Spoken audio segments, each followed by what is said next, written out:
Welcome to the Startable Vlog, the place where everyone can be an entrepreneur.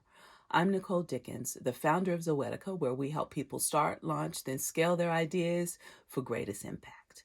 The Startable community itself is all about igniting the entrepreneurial spirit by creating as many opportunities as possible for those who are in the early stages of entrepreneurship to discover, then launch their ideas into the world. And the community will forever be free, I promise.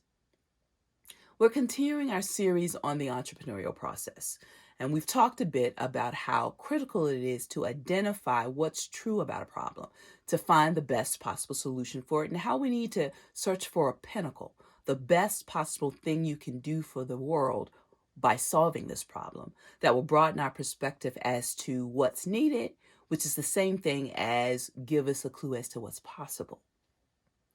Now that you've identified a problem and its relating truth and have discovered your pinnacle, it's now time to go back to looking at your solution.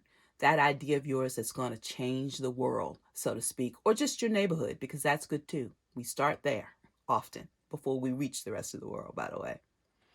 What needs to happen should be clearer as you've discovered what's true about the problem. So now you need to begin thinking about the resources you need to bring that solution about. So I want to talk to you about capital because it is one of the most misunderstood things on the planet. And we are living in the midst of a tremendous change on so many levels. But where economists are now thinking about capital differently than it has before. What is it, what it isn't, and I hope by the end of this, your eyes will be open to all of the capital you have around you. Remember, you already have the solutions to your own problems, which means you must have been provided with the resources you needed to solve that problem. Capital is just another word for resource, basically.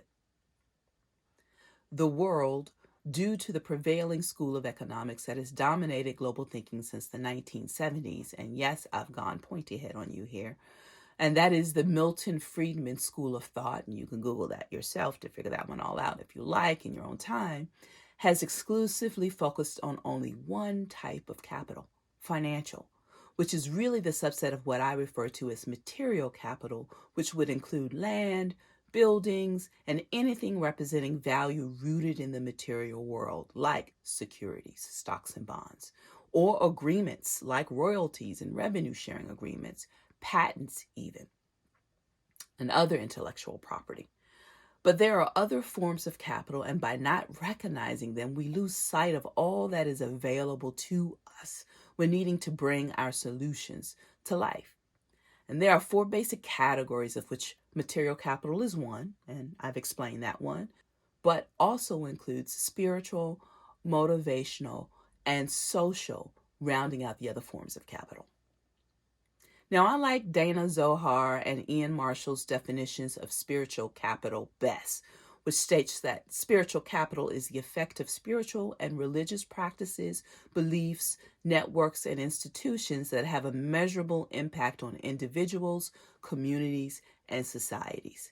Every human being alive has easy access to this form of capital. Motivational capital is the willingness to act to accomplish a goal.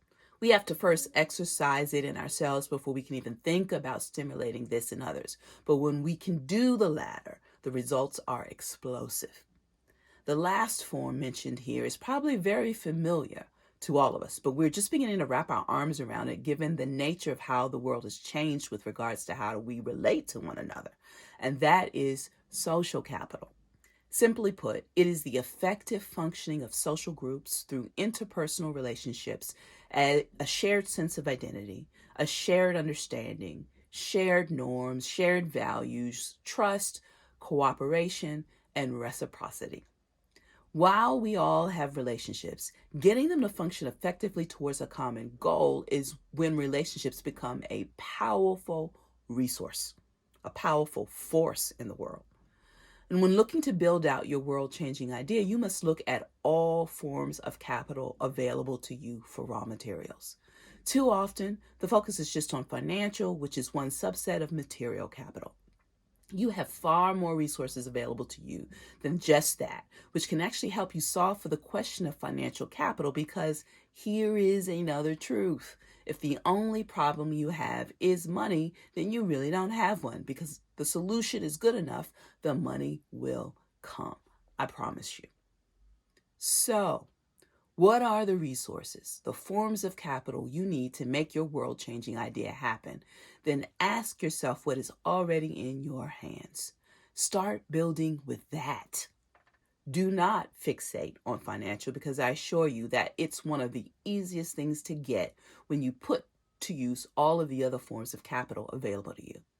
Then begin refining these resources, these forms of capital, this raw material, into the groundbreaking idea the world needs. See you next time, and remember, taking stock of and putting to good use all of your capital, the resources available to you, while developing your idea, that solution the world needs, ensures success in entrepreneurship. See you soon.